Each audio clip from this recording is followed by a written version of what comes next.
ગણેશ ચતુર્થીના પાવન પર્વ સમગ્ર દેશમાં ગણેશોત્સવની ધામધૂમથી ઉજવણી કરવામાં આવી રહી છે। ભક્તો દ્વારા બાપાનું સ્થાપન કરવામાં આવી રહ્યું છે, ત્યારે વડોદરાના લક્ષ્મી વિલાસ પેલેસમાં 85 વર્ષથી ચાલી આવતી પરંપરા મુજબ શ્રીજીનું સ્થાપન કરવામાં આવ્યું છે। શુભ મુહૂર્તમાં રાજવી પરિવાર દ્વારા ગણેશજીના શૃંગાર બાદ શાહી પૂજા કરી પ્રતિમા સ્થાપિત કરવામાં આવી છે।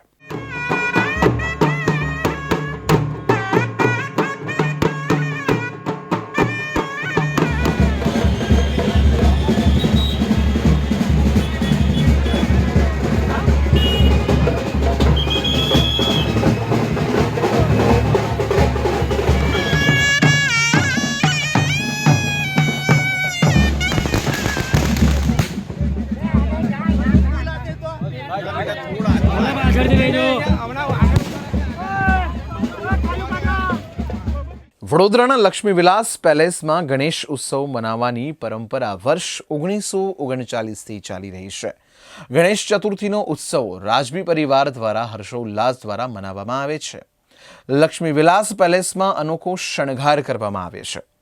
છેલ્લા 85 વર્ષથી ચાલી આવતી પરંપરા આજે પણ અહીં કાયમ જોવા મળી રહી છે। પહેલાના સમયમાં નક્કી કરાયેલા ગણેશજીની પ્રતિમાનો રંગ, સાઇઝ અને વજન આજે પણ એ જ સ્થિતિમાં રાખી સ્થાપન કરવામાં આવે છે। આ મૂર્તિ ખાસ કરીને ચૌહાણ પરિવાર દ્વારા તૈયાર કરવામાં આવે છે। આજે લક્ષ્મી વિલાસ પેલેસ ખાતે વાજતે ગાજતે અને શરણાઈના સૂર સાથે બાપાને પાલખીમાં બેસાડીને લઈ જવામાં આવ્યા હતા।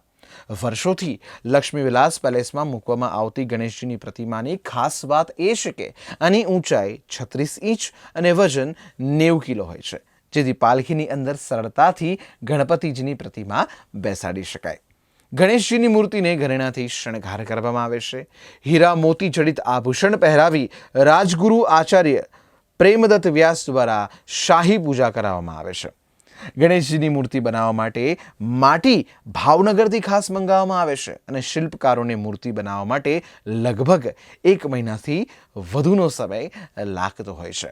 39થી આ જ મૂર્તિ અને આ જ પ્રતિમા 8:45 વાગે અહીંયાથી પેલેસ દરબાર હોલમાં અમે લઈ જઈએ છીએ વાજતે ગાજતે મહારાષ્ટ્રીયન પરંપરા મુજબ, અને ત્યાં શ્રીજીની સ્થાપના થાય છે। અને આ દર વર્ષે આ જ પ્રકારની એક પ્રથા છે રાજવી પરિવારની, જે અમે વર્ષોથી અમે આને ફોલો કરીએ છીએ।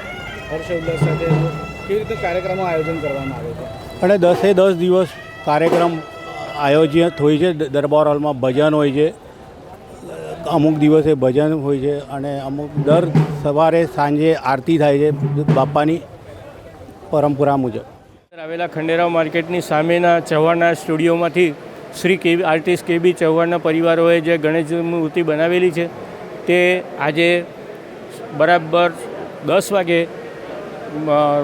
રાજમહેલની પાલખી આવી ગઈ હતી ચૌહાણના સ્ટુડિયોની અંદર। તે પ્રમાણે શ્રી ગુરુજીએ પૂજાવિધિ કરીને શ્રીફળ આપીને ગણેશજીની પ્રતિમા આપણે પાલખીમાં મૂકી અને વાજતે ગાજતે આજે આપણે વડોદરા શહેરના આખા વર્લ્ડની અંદર જે મોટામાં મોટો પેલેસ છે, જે દરબાર હોલ છે, તેની અંદર આજે પહોંચી ગયેલા છે। હવે થોડી જ વારમાં આપણે આ શ્રીજીની મૂર્તિને લાખો કરોડો અબજો રૂપિયાના જે ઘરેણા છે, જે સોના ચાંદીની જે હીરા મોતી ઝવેરાતો છે, તે ઝવેરાતો થોડી વારમાં ચડાવવામાં આવશે। હાથમાં ત્રિશૂળ ને પરશુ સોનાના છે તે ચડાવવામાં આવશે, અને ત્યારબાદ આજે ગુરુજી આપણે શ્રીજીની પ્રતિમાનું પૂજા અર્ચના કરશે, સ્થાપના કરશે, અને ત્યારબાદ આરતી કરવામાં આવશે।